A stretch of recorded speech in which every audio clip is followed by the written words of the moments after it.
Good morning students, hello everyone. So आज हम लोग करेंगे हम लोग का इंग्लिश का जो हमारी जो मेन टेक्स्ट बुक्स है उसमें से बहुत हद तक सिलेबस कंप्लीट हो चुका है। We are almost at the end of the book. Social studies में हम लोग का बहुत हद तक सिलेबस कंप्लीट हो चुका है। तो today I took the chapter from footprints without feet. Okay, उसमें हमारे चैप्टर का नाम है the making of a scientist by Robert W Peterson. The making of a scientist आपका जो टाइटल है, आपका जो हेडिंग है, वही काफ़ी इनफ है आपको चैप्टर के गिस्ट देने में। ठीक है, चैप्टर के गिस्ट देने में काफ़ी हो जाएगा। ठीक है, अच्छा, हमारा चैप्टर जो है वो बताता है कि एक साइंटिस्ट कैसे बने। यहाँ पे आपको दिखाई दे रहे हैं राइट हैंड साइड पे एक पिक्चर दिया हुआ है। वो पिक्चर जो है वो रिचर्ड एब्रेट का है। रिचर्ड एब्रेट किस तरह से साइंटिस्ट बने, किस तरह से वो इन्फ्लुएंस हुए और किस तरह से एक curious little child had turned out to be a famous scientist. ठीक है, अब let us read and know about him, like what he did, how he developed his interest towards the science and how he became a very famous scientist. Let's read. Richard Everett has received the Searle Scholar Award and the Skirring-Plough Award for biochemistry and molecular biology. It was his fascination for butterflies that opened the world of science to him. अच्छा, Richard एब्रेट ने वो एक Searle scholar award जीता है। उसी के साथ साथ उन्होंने स्कैरिंग प्लॉ अवार्ड खींचा है, जीते हुए है वो बायोकेमिस्ट्री और मॉलिक्यूलर बायोलॉजी के लिए। ठीक है, उनका जो फैसिनेशन था बटरफ्लाइज को लेकर वो इतने, उन्हें बटरफ्लाइज बहुत पसंद थी and he used to explore a lot about butterflies. तो वो जो फैसिनेशन था उनके उस वजह से साइंस में उनको एक अलग जगह हासिल हुई और इस वजह से वो साइंस में काफ़ी अपनी जगह बना सके। ठीक है,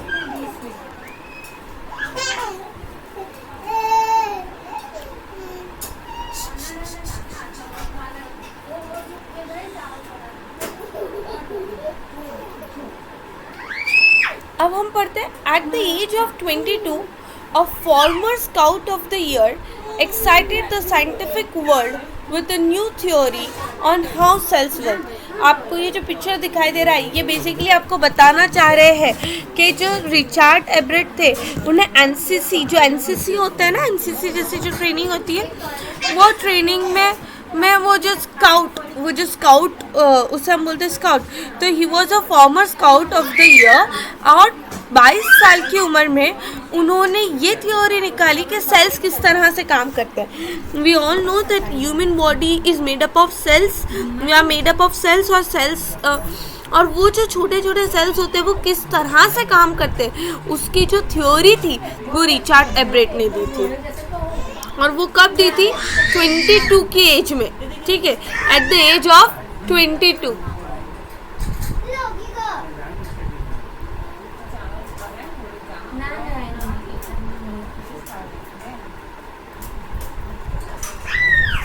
So Everett was the first person who gave the theory कि किस तरह से हमारे सेल्स काम करते। I repeat, एब्रेट ने वो थियोरी दी थी कि सेल्स काम किस तरह से करते। फिर it was the first time this important scientific journal, एक बहुत साइंटिफिक जर्नल है, बहुत इम्पॉर्टेंट साइंटिफिक जर्नल है जिनका नाम है proceedings of national academy of science of the United states of America. अच्छा, ये जो इन्होंने पहली दफ़ा अपनी जर्नल में किसी कॉलेज स्टूडेंट की थ्योरी पब्लिश की थी। तो it was the first time this important scientific journal had ever publish the work of college student. College student का काम कभी भी जर्नल में पब्लिश नहीं किया जाता था और वो भी इतनी इम्पोर्टेंट जर्नल में, लेकिन पहली दफ़ा यहाँ पे ऐसा हुआ था। ठीक है, PNAS, that is Proceeding of National Academy of Science of United States of America. I repeat, Proceedings of the National Academy of Science of the United States of America में। ठीक है, then Okay, over here. In sports, that would be like making the big leagues, that is group of sports club or teams playing matches among themselves at the age of 15 and hitting a home run your first time at a bat. ये जो पूरा situation है कि इतनी छोटी सी उम्र में उन्होंने बहुत बड़ी अचीवमेंट हासिल की थी और बहुत बड़ी मतलब काफ़ी कुछ अचीव किया था because of his fascination and because of his interest with science की वजह से. ठीक है, ये किस वजह से हुआ, ये कैसे हुआ, वो जो चीज़ थी वो पूरी सिचुएशन है वो कंपेयर की गई है स्पोर्ट्स के साथ कि जैसे कोई बच्चे ने पहली दफ़ा बैट पकड़ा हो और वो पहली दफ़ा में वो उस मैच लीग में होम रन मार दे. होम रन बेसिकली जो है वो बेसबॉल में होता है. तो बेसबॉल के मैच में जो जैसे हमारे क्रिकेट में 6 होता है वैसे बेसबॉल में होम रन होता है. तो होम रन अगर आपने मतलब वो बच्चा पहली बार किसी स्पोर्ट्स क्लब के लिए खेल रहा है और वहाँ पर वो पहली दफ़ा में ही होम रन मार दे, बिल्कुल वैसा अचीवमेंट था एब्राइट का. तो ये पूरी सिचुएशन जो है वो कंपेयर की गई है.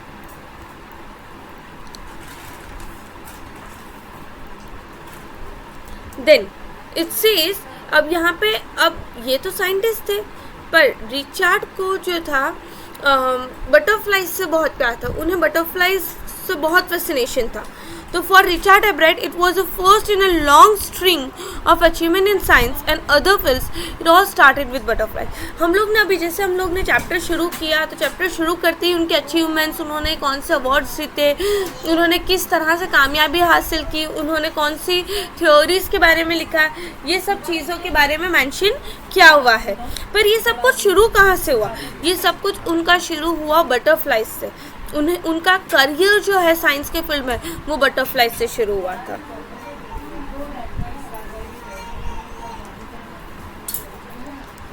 As only child, Ebrard grew up north of Reading. He was the only child. वो अकेला बच्चा था अपने पेरेंट्स का. Ebrard grew up north of Reading in Pennsylvania. There wasn't much I could do, that he said. पेनिसविलियना में Richard का जो born हुआ था और वहाँ पे वो ओनली चाइल्ड थे तो उनके पास करने को कुछ खास हुआ नहीं करता था. ठीक है, यहाँ पे देखो, यहाँ पे जो मैप है वहाँ पे पेनिसविलियना की आपको तस्वीर दिखाई गई है कि कहाँ पर ये लोकेशन, इसका लोकेशन किधर है.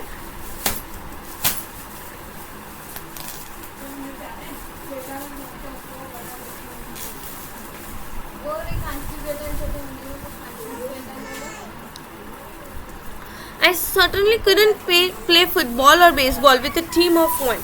जाहिर सी बात है वो अकेला था तो वो फुटबॉल और बेसबॉल तो खेल नहीं सकता क्योंकि एक इंसान की तो टीम नहीं बनती. But there was one thing I could do, collect things. पर वो एक चीज़ कर सकते थे, वो चीज़ है कि वो चीज़ें कलेक्ट कर सकते थे. ठीक है, उसमें उन्हें किसी की ज़रूरत नहीं थी और कोई टीम की ज़रूरत नहीं पड़ती इस चीज़ में. तो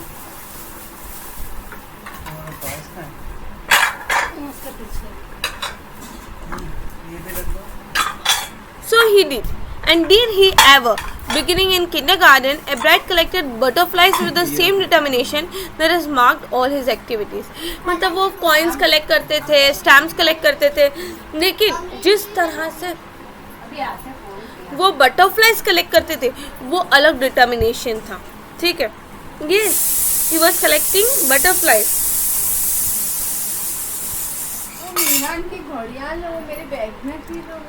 He also collected rocks, fossils and coins. He became an eager astronomer to sometimes stargazing all night.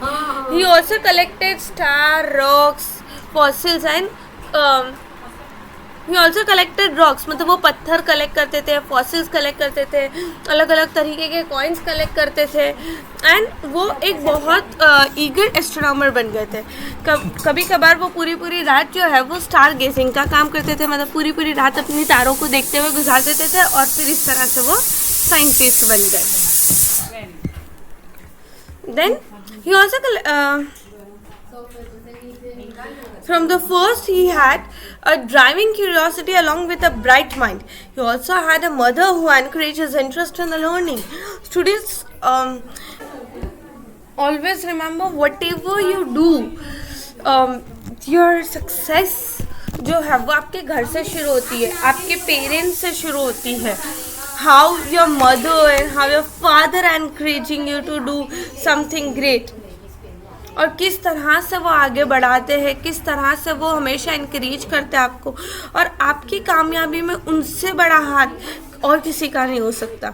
तो इसी तरह जो हमारे अपराइट है, उनकी कामयाबी में भी सबसे बड़ा हाथ अगर किसी का था तो वो था उनकी अम्मी का, मतलब उनकी मदर का.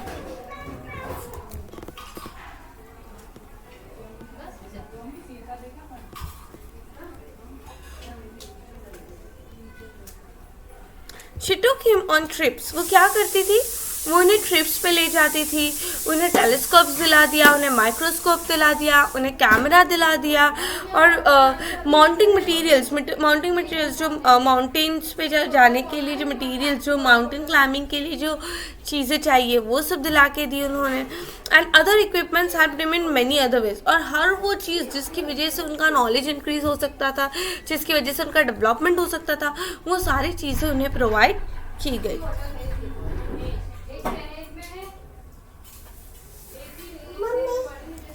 I was his only companion until he started school, his mother said. After that I would bring home friends for him. हाँ, जब तक उनके school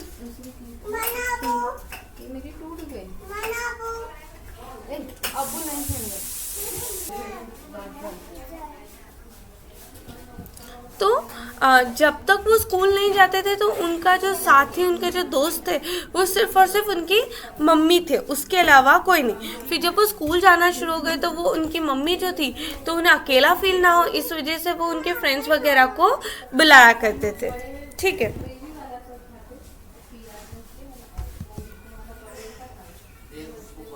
But at night we just did things together. Richie was my whole life after his father died when Richie was in 3rd grade. मतलब फिर भी पूरा दिन school के साथ, लेकिन रात में वो अपने एक दूसरे के साथ वक्त गुजारते थे, क्योंकि रिची की मदर जो थी उनके लिए उनकी पूरी जो ज़िंदगी थी वो सिर्फ और सिर्फ उनका बेटा था. क्योंकि उनके जो रिची के जो फादर थे, उनके जो डैड थे, वो जब रिची 3rd स्टैंडर्ड में थे तभी वो गुजर गए थे. तो अब उनके पास उनकी मॉम के लिए जीने का अगर कोई रीज़न था, या there was a reason to smile, there was a reason to live a beautiful life, was only because of Richie अकेले वो उनकी लाइफ में फैसिनेशन था, या अकेला उनका गोल था जिसकी वजह से वो हंसती थी, बोलती थी, या वो अपनी ज़िंदगी को जीती थी.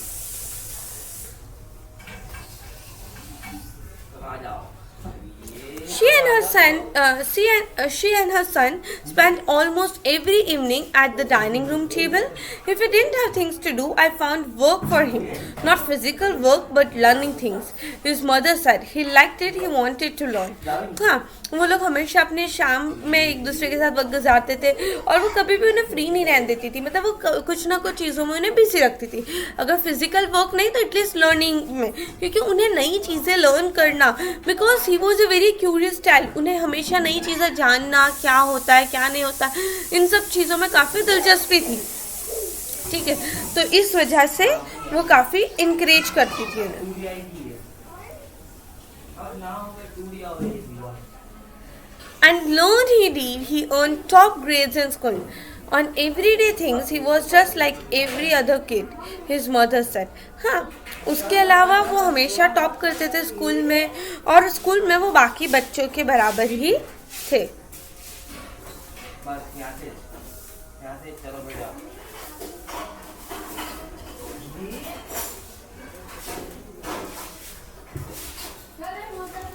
By the time he was in the 2nd grade, Everett had collected all 25 species of butterflies found around his hometown. 25 तरह की स्पीसीज उनके होम टाउन में अवेलेबल थी, और वो 25 के 25 स्पीसीज उन्होंने कलेक्ट कर ली थी. 2nd ग्रेड में आने तक तो उन्होंने सारी स्पीसीज कलेक्ट कर चुके थे वो. और यहाँ पे ये सारी स्पीसीज के नाम दिए हुए.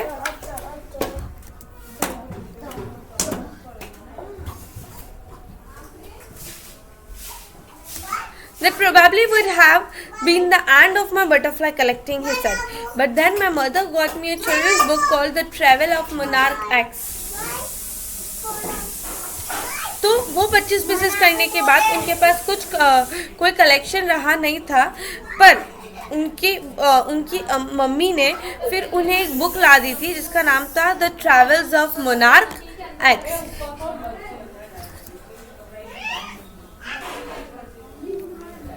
That book, which told how monarch butterflies migrate to Central America, opened the world of science to the eager young collector. अच्छा, अब वो बुक ने ये बताया उन्हें कि किस तरह से जो मोनार्क बटरफ्लाइज थी वो माइग्रेट करती थी हिबा सेंट्रल अमेरिका, और ओपन कर दिया the world of science to the eager young collector. यहाँ पे आ जा. और यहाँ से उनकी जो ज़िंदगी की, जो साइंस की जो ज़िंदगी थी, वो यहाँ से वो शुरू हो गई.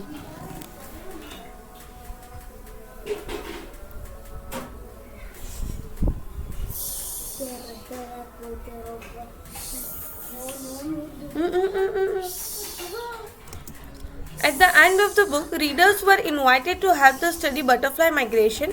They were asked to take butterflies for research by Dr. Frederick A. Urquhart of the University of Toronto, Canada.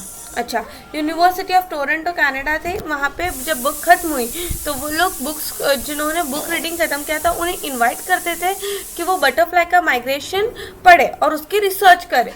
ठीक है, they were asked to take butterflies for research. वो रिसर्च के लिए बटरफ्लाइज को टैग करने की बात करते थे. टैगिंग इज़ नॉट जो हम लोग इंस्टाग्राम और फेसबुक पे करते हैं वो टैग की बात नहीं कर रहे.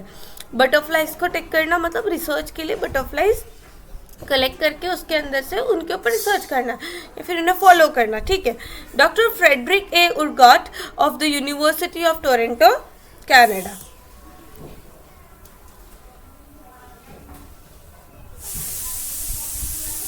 Ebright's mother wrote to Dr. Urquhart, and soon Ebright was attaching light adhesive tags to the wings of monarchs.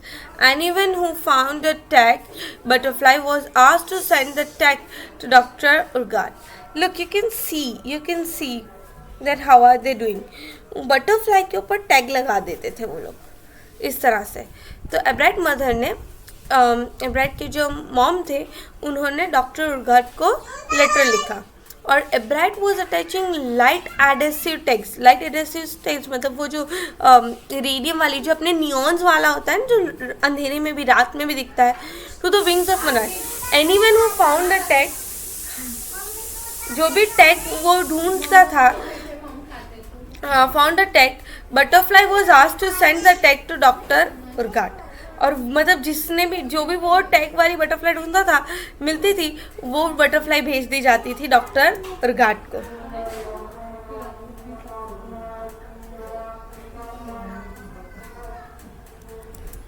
The butterfly collecting season around breeding lasts 6 weeks in the last summer. If you are going to chase them one by one, you won't catch very many. अच्छा, अब ये जो butterfly का जो season था वो 6 weeks तक चला लेट समर्स में. और अगर if you are going to chase them one by one you won't catch very many. अगर एक एक करके उसको पकड़ने गए तो हम नहीं इतनी ज़्यादा कलेक्ट नहीं कर सकेंगे. He would catch a female monarch, take her eggs and raise them in his basement through the. ठीक है. तो बुक रीडिंग में तो ये चीज़ लिखी हुई थी कि भाई जो भी है वो रिसर्च में पार्टिसिपेट कर सकते हैं. तो एब्राइट के मॉम ने भी लिख दिया था कि हाँ रिची भी इसमें पार्ट लेगा. ठीक है.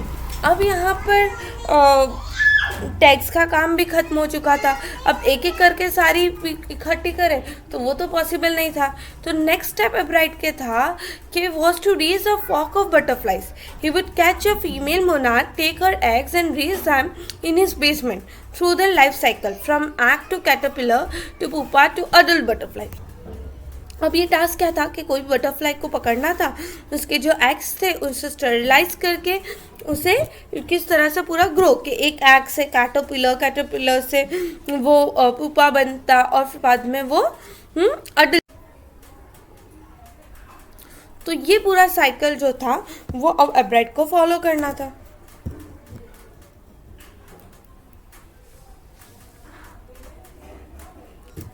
Then he would take the butterfly's wings and let them go. For several years, his basement was home to thousands of monarchs in different stages of development.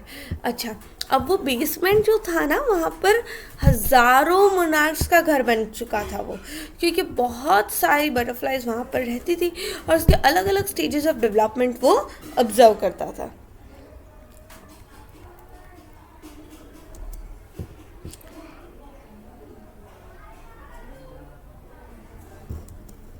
Eventually, I began to lose interest in tagging butterflies. It's tedious and there is not much feedback. Bright said.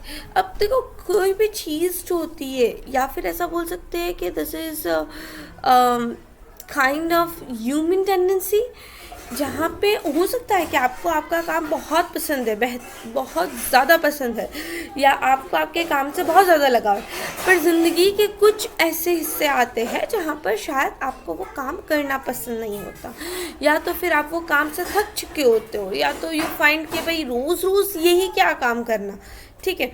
तो एब्राइट को लगा कि अब मैं थक चुका हूँ, अब मुझसे ये काम नहीं होगा, ठीक है, और उतना फीडबैक भी नहीं मिल रहा था एब्राइट को।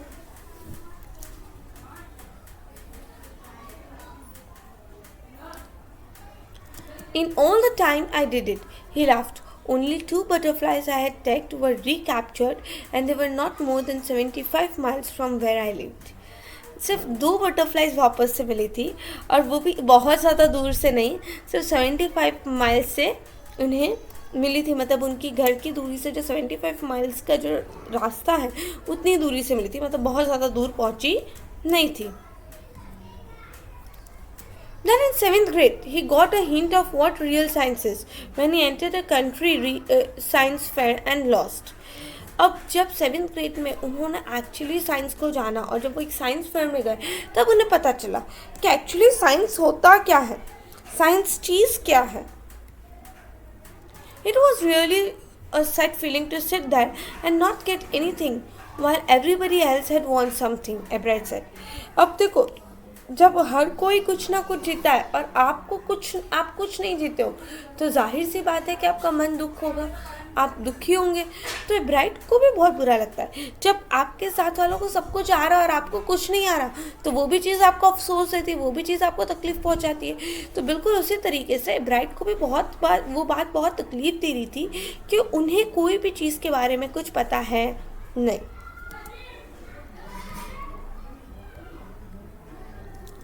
His entry was slides of the frog tissues, which he showed under a microscope.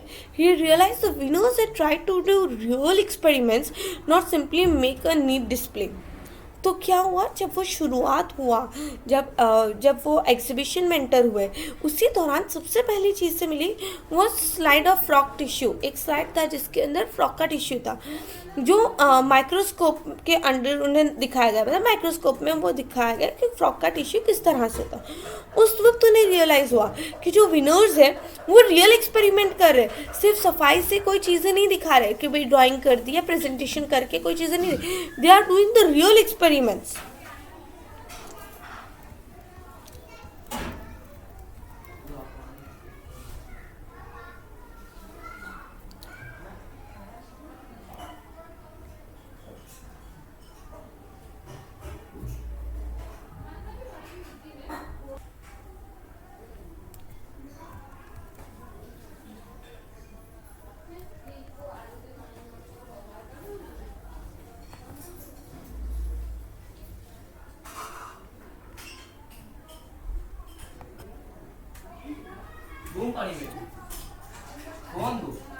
Already the competitive spirit that drives Richard Ebright was appearing. I knew that for the next year's fair I would have to do a real experiment, he said. तो फिर उस वक्त तो वो कुछ नहीं जीते, लेकिन एक कम्पिटिटिव स्पिरिट के ठीक है कोई नहीं ना, इस बार हम हार भी गए तो अब नेक्स्ट ईयर तो मुझे जीतना ही है। तो और उन्हें वो चीज़ रियलाइज़ हुई कि वो सिर्फ प्रेजेंट करें नीटली, अगर चीज़ों को बता देंगे तो उससे वो जीता नहीं जाएगा, लेकिन अगर वो चाहते हैं कि वो चीज़ें सीखे और वो फेयर में जीते तो उसके लिए उनको रियल एक्सपेरिमेंट करना पड़ेगा, उन्हें कुछ ऐसा करना पड़ेगा जो किसी ने किया नहीं है। और जो रियल हो, मतलब सिर्फ आप डिस्प्ले या प्रेजेंटेशन या पिक्चर्स में ना दिखा, आपको असली में रियलिटी में वो चीज़ें दिखानी पड़ेगी। The subject I knew most about was insect work I would been doing in the past several years. हाँ, अब बचपन से वो इंसेक्ट्स के साथ काम करते हैं, तो उन्हें इंसेक्ट्स के बारे में काफ़ी हद तक चीज़ें पता थी।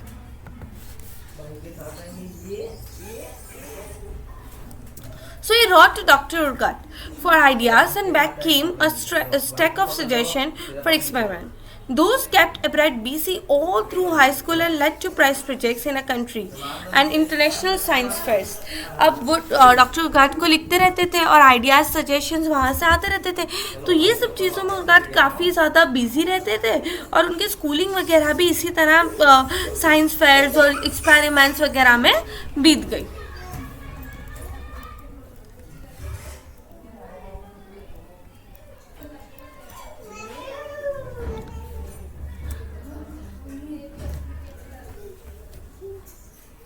Now, for his 8th grade project, Ebright tried to find the cause of viral disease that kills nearly all monarch caterpillars every few years.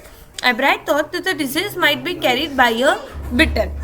अब क्या हुआ कि एब्राइट एक चीज़ के बारे में काम करने लग गए जब वो 8th ग्रेड में थे, कि जो मोनार्क कैटरपिलर्स थे वो मर रहे थे एक वायरल डिजीज से, ठीक है, और कुछ ही साल जीते थे और फिर वो मर जाते थे। तो एब्रेट ने सोचा कि ये जो डिजीज़ थी, ये जो बीमारी जो थी, वो फैलती थी बिटल से।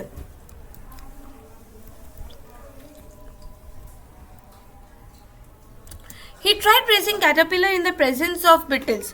तो उन्होंने क्या किया, बिटल्स के पास कैटरपिलर को बढ़ने दिया। I didn't get any result, he said, but I went ahead and showed that I had tried the experiment. This time I won.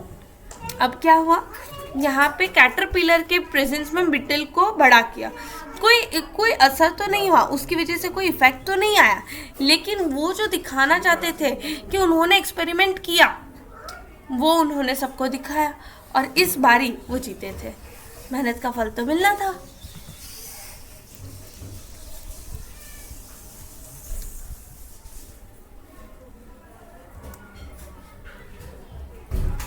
The next year, his science fair project was testing the theory that viceroy butterflies copy monarchs.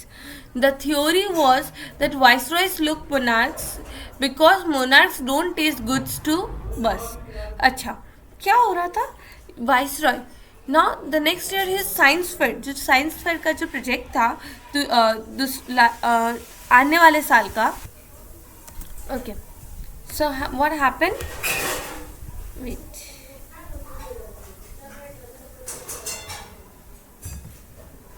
अच्छा over here आप देख सकते हैं right hand side पे जो picture है उसमें जिसके ऊपर टिक है वो वाला जो बटरफ्लाई है, और ये जो नीचे जो बटरफ्लाई है जिसके ऊपर एरो किया है वो दोनों अलग अलग बटरफ्लाई है। जो ऊपर वाला बटरफ्लाई है वो मोनार्क बटरफ्लाई है और जो नीचे वाला है वो वाइसरॉय बटरफ्लाई है। I'll read the paragraph and I'll explain. The next year, his scientific fair project was testing the theory that viceroy butterflies copy monarchs. The theory was that viceroys look like monarchs because monarchs don't taste good to the birds. अच्छा, ये theory थी, ये test करती थी कि जो viceroy butterfly है वो मोनार्क्स को कॉपी करती थी। आई रिपीट, जो वाइसरॉय बटरफ्लाई है वो मोनार्क्स को कॉपी करती थी। अब ये क्यों कॉपी करती थी, तो उसका रीज़न ये था कि जो viceroy, the theory was that viceroy look like monarchs because monarchs don't taste goods to birds. वो क्यों कॉपी करते थे, क्योंकि मोनार्क्स को बर्ड्स नहीं खाते थे और वाइसरॉय को बर्ड्स खा जाते थे।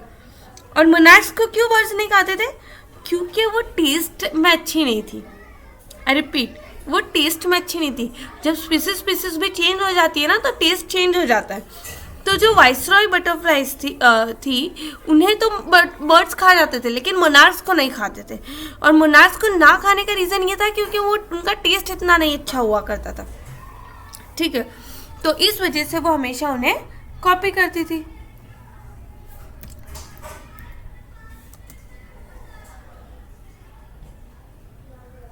Viceroys, on the other hand, do taste good to the birds. So the more they look like monarchs, the less likely they are become a bird's dinner. तो उन्हें जितना ज़्यादा मोनार्क्स जितना दिखेंगे उतना ज़्यादा फ़ायदा है कि बर्ड्स हमें खाएंगे नहीं, क्योंकि अगर वाइसरॉय बटरफ्लाइज तो अच्छी लगती थी बर्ड्स को तो वो खा जाते थे, तो वो जितना ज़्यादा मोनार्क जैसा दिखेंगे उतना बर्ड्स उन्हें इग्नोर करेंगे और उन्हें खाएंगे नहीं. I hope it is very much clear to you all. I'll be continuing in the next class. पर जितना भी हमने पढ़ा, this is part of your text book. आप टेक्स्ट बुक में से रीड कर लेना. Yes, I agree that the chapter is quite boring. I repeat that the chapter is quite boring, but I say again, it is not absolutely boring. तो आप एक बार chapter read करना, ठीक है. रीड करने के बाद भी अगर कोई डाउट आएगा हमें तो हम लाइव इंटरेक्टिव सेशन में उसको क्लियर करेंगे. Thank you so much students, have a good day.